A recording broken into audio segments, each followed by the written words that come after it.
Hello students, today we will see our first session of break-even analysis, which is a part of estimating, costing and contracting. Today's our content is definition of break-even analysis, then we will see types of cost, and at the last of our session we will discuss examples of fixed cost and variable cost. So let's start with definition of break-even analysis. Students last chapter में हमने देखा था about estimating costing. Estimating का मतलब क्या होता था? Estimating का मतलब रहता था कि अगर कोई कॉस्ट जो अभी तक तय नहीं हुई है, मतलब कि अभी तक हमने उसको खर्च नहीं किया है, और वो जो कॉस्ट है उसको हम एस्टिमेट बोलते थे कि जो अभी तक हमारे पॉकेट में है, राइट। उसके बाद हमने क्या देखा स्टूडेंट्स? उसके बाद हमने देखा कॉस्टिंग। तो कॉस्टिंग का मतलब क्या होता है? कॉस्टिंग का मतलब होता है कि जो एस्टीमेट हमने तय किया था वो अभी हमें रियलिटी में जाके खर्च करना है, राइट। तो अभी कोई भी कंपनी है, जो कंपनी कुछ ना कुछ सेल कर रही है, कुछ ना कुछ प्रोडक्शन करके उसको सेल कर रही है, तो वो उसका कुछ ना कुछ कॉस्टिंग निकालेगी। मतलब कि कोई भी कंपनी की कोई भी पर्टिकुलर प्रोडक्ट है उसकी कुछ ना कुछ कॉस्ट होगी, राइट स्टूडेंट्स। तो वो जो कॉस्टिंग है, वो जो कॉस्ट की जो प्रोडक्ट है, वो जब मार्केट में सेल करने जाएंगे तब वो लोग क्या सोचेंगे कि हमें कुछ ना कुछ करके यहाँ पे प्रॉफिट को लेके आना है, हमें प्रॉफिट कमा के लेके आना है, right students.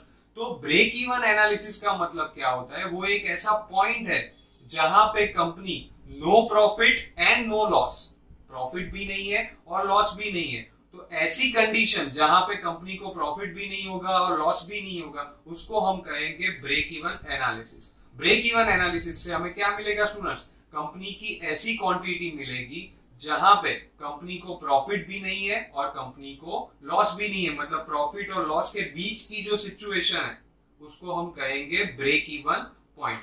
In next slide you can see types of cost.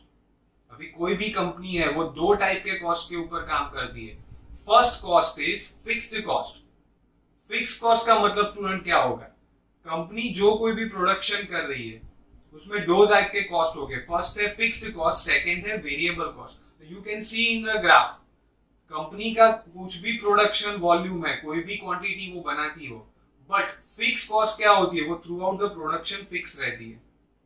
मतलब कि आपका प्रोडक्शन अचानक से बढ़ जाए या फिर अचानक से कम हो जाए। कई बार क्या होता है, सीजन होती है तो हमें काम बहुत ज्यादा मिलता है, तो उस सिचुएशन में क्या होता है, जो हमारा प्रोडक्शन रेट होता है वो यूजुअली बढ़ जाता है।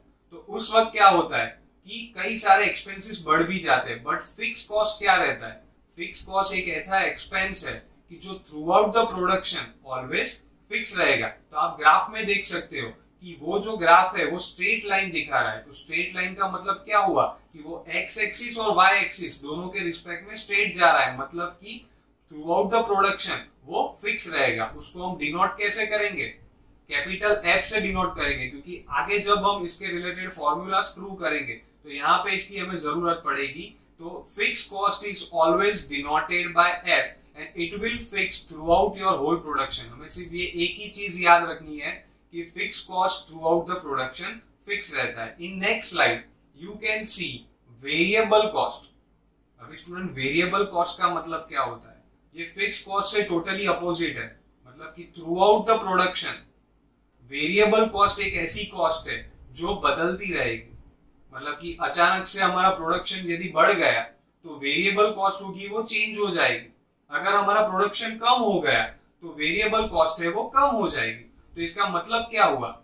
एक्स और वाई एक्सिस के रिस्पेक्ट में अगर हम इसका ग्राफ ड्रॉ करें तो आप देख सकते हो कि ग्राफ में स्ट्रेट लाइन आ रही है। मतलब कि स्ट्रेट लाइन तो आ रही है बट वो यूनिफॉर्मली अप जा रही है। यूनिफॉर्मली अप जा रही है मतलब क्या है कि अगर कॉस्ट में, मतलब कि प्रोडक्शन में कुछ भी इंक्रीमेंट या डिक्रीमेंट हुआ तो हमारी जो कॉस्ट है वो भी इंक्रीज या फिर डिक्रीज होगी, राइट स्टूडेंट्स। वेरिएबल कॉस्ट है उसको हम कैपिटल वी से डिनोट करते हैं। तो वेरिएबल कॉस्ट की फॉर्मूला क्या रहती है student? You can see that V equal to A into Q. तो इसमें जो स्मॉल a है वो क्या डिनोट करता है? स्मॉल a जो है it is variable cost per product. ये हमें याद रखना है कि एक प्रोडक्ट की वेरिएबल कॉस्ट हमें निकालनी है। उसके बाद जो Q है that is quantities of your product. Total जितनी भी क्वांटिटी आप बनाते हो वो वहां पे गिनी जाएगी। तो फिक्स कॉस्ट और वेरिएबल कॉस्ट में क्या डिफरेंस रहेगा? वेरिएबल कॉस्ट जो है वो throughout the production fix नहीं रहेगा, वो इंक्रीज या डिक्रीज होता जाएगा, जबकि फिक्स कॉस्ट है वो throughout the production fix रहेगा। In next slide you can see types of cost, मतलब कि टाइप्स ऑफ कॉस्ट में अभी क्या होता है कि जो फिक्स कॉस्ट होती है और वेरिएबल कॉस्ट होती है, दोनों को जब हम मिलाएंगे, दोनों को जब कंबाइन करेंगे, तब क्या हमें मिलेगा, दैट इज टोटल कॉस्ट। मतलब कि फिक्स कॉस्ट और वेरिएबल कॉस्ट दोनों का ग्राफ जब हम कंबाइन करते हैं तो वो कुछ इस हिसाब से दिख रहा है जो अभी आप स्क्रीन पे देख रहे हो।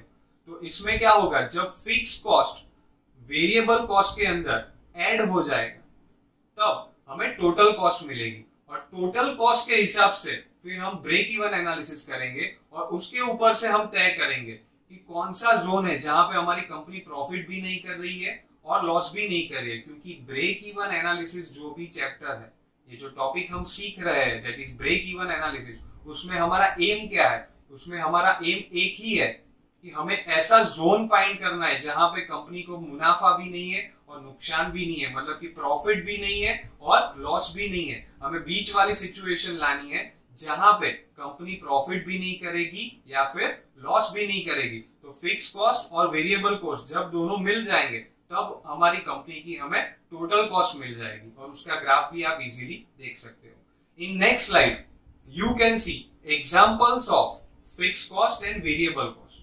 अभी जो हमारी बात हुई कि फिक्स कॉस्ट जो होता है उसके एग्जांपल्स क्या रहेंगे, तो यू कैन सी दैट कि रेंट ऑफ बिल्डिंग है, प्रॉपर्टी टैक्स है, या रिसर्च एंड डेवलपमेंट कॉस्ट है, बैंक इंटरेस्ट है। मतलब कि यदि हम एक शेड है जिसको हम रेंट पे लेके काम कर रहे हैं, कोई कंपनी है वो रेंट पे लेके काम कर रही है, तो उसका रेंट जो है वो फिक्स है। अभी कंपनी प्रोडक्शन 10 घंटे करे, 20 घंटे करे या फिर 24 आवर्स करे, उसका जो रेंट है वो मंथली फिक्स है, वो कभी चेंज होने वाला नहीं है। क्यों नहीं होता है, क्योंकि जो प्लेस का ओनर होता है उसके साथ कंपनी का कॉन्ट्रैक्ट हुआ होता है, और वो जो कॉन्ट्रैक्ट होता है वो फॉर 11 मंथ या फिर 12 मंथ का कॉन्ट्रैक्ट होता है, तो वो वहां पे वो कॉस्ट फिक्स हो जाती है। उसके बाद होता है प्रॉपर्टी टैक्स। अगर आपकी खुद की प्रॉपर्टी है तो गवर्नमेंट ने जो टैक्स दे के रखा है वो भी फिक्स है कि सालाना आपको ये प्रॉपर्टी पे इतना ही टैक्स पे करना पड़ेगा, राइट स्टूडेंट्स। उसके बाद आता है बैंक इंटरेस्ट। बैंक इंटरेस्ट मतलब बहुत ही सिंपल है स्टूडेंट्स की बैंक इंटरेस्ट में हमने बैंक में से जो भी लोन लेके रखी है उसके लिए हमें जो इंटरेस्ट पे करना पड़ेगा उसको हम बैंक इंटरेस्ट बोलते हैं, तो वो भी सालाना फिक्स रहता है कि इतनी लोन हमने ली है तो हमें इतना इंटरेस्ट ही देना पड़ेगा। उसके बाद आती है इंश्योरेंस कॉस्ट। स्टूडेंट्स हमारे जो मशीन्स होते हैं उसके लिए हमने कुछ ना कुछ इंश्योरेंस लेके रखे हुए होते हैं, तो इंश्योरेंस का हमें क्या भरना पड़ता है, वी हैव टू पे ए प्रीमियम फॉर इट, हमें उसके लिए प्रीमियम भरना पड़ता है, तो वो प्रीमियम भी सालाना फिक्स रहता है। तो ये सारे एग्जांपल्स है जो फिक्स कॉस्ट के। वो कई बार आते हैं कि फिक्स कॉस्ट के एग्जांपल्स कौन कौन से रहते हैं, तो फिर उस वक्त हमें कंफ्यूज नहीं होना है।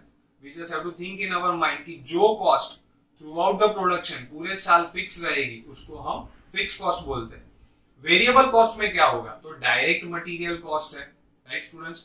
डायरेक्ट मटेरियल हमारा जो भी है, क्योंकि हमने लास्ट सेशन में देखा है, लास्ट चैप्टर्स में हमने देखा है डायरेक्ट मटेरियल के अंदर रॉ मटेरियल होता है। तो वेरिएबल कॉस्ट का मतलब क्या था, प्रोडक्शन के दौरान अगर प्रोडक्शन बढ़ गया तो हमें ज्यादा मटेरियल चाहिएगा, अगर प्रोडक्शन कम हो गया तो हमें कम मटेरियल चाहिए। तो अकॉर्डिंग टू अवर नीड जो मटेरियल्स की रिक्वायरमेंट है वो चेंज होती रहेगी, तो उसके हिसाब से उसकी कॉस्टिंग भी बदलती रहेगी, राइट। उसके बाद होता है स्टोरेज कॉस्ट।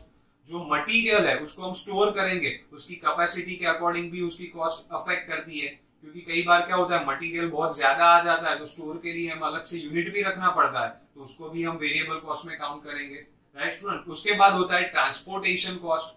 प्रोडक्शन अगर हमारा बढ़ गया तो वो प्रोडक्शन हमें जहां पे पहुंचाना है वहां के लिए हमें ट्रांसपोर्टेशन मीडियम अरेंज करना पड़ता है, तो वो जो मीडियम हम अरेंज करते हैं उसका कॉस्ट भी फ्लक्चुएट रहता है। मतलब यदि प्रोडक्शन आपका बढ़ गया तो ट्रांसपोर्टेशन कॉस्ट जो है वो बढ़ जाएगी, अगर आपका प्रोडक्शन कम हो गया तो ट्रांसपोर्टेशन कॉस्ट है वो भी कम हो जाएगी। Similarly you can say packaging cost, मतलब प्रोडक्शन ज्यादा है तो पैकेजिंग कॉस्ट भी ज्यादा रहेगी, अगर प्रोडक्शन कम है तो आपकी पैकेजिंग कॉस्ट भी कम होगी। तो उसका मतलब क्या हुआ कि वेरिएबल कॉस्ट कैसी है, वो आपके प्रोडक्शन को अफेक्ट करती है। अगर आपका प्रोडक्शन बढ़ गया तो वो कॉस्ट बढ़ जाएगी, अगर आपका प्रोडक्शन कम हो गया तो वो जो कॉस्ट है वो आपकी कम हो जाएगी, right students. In next slide you can see some important questions regarding this topic. आज जो हमने डिस्कस किया उसके ऊपर से जो क्वेश्चंस है जो आप इजीली आप सॉल्व कर सकते हो वो इसके अंदर मेंशन किया है. So in our next sessions we will see definitely some new interesting things about estimating, costing and contracting. Till then, thank you.